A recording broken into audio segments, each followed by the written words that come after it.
Pred nama je početak natjecateljske sezone 2026. godine gdje smo na drugom kontrolnom treningu okupljanju hrvatske reprezentacije u Zagrebu u sportskom centru Lučko, gdje se lovi forma i hvataju kriterijski rezultati za predstojeće svjetske kupove koji su ove godine kvalifikacijski za svjetsko prvenstvo u Rotterdamu na jesen.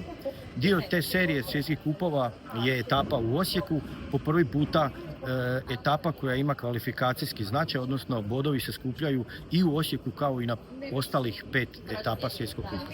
Ove godine imamo rekordan broj prijava u preliminarnim prijavama za natjecanje u Osijeku, to je 58 zemalja učesnica iz cijeloga svijeta, tako da očekujemo sportski spektakl i stvarno sportsku poslasticu za sve ljubitelje gimnastike i sporta, jer očekujemo veliki broj najboljih sportaša iz svijeta, odnosno olimpijskih osvajača medalja, europskih i svjetskih, koji love svoju formu i bodove, kao što sam rekao, od 6 etapa svjetskog kupa, 4 se boduju i računaju za kvalifikaciju u svjetsko prvenstvo na jesen.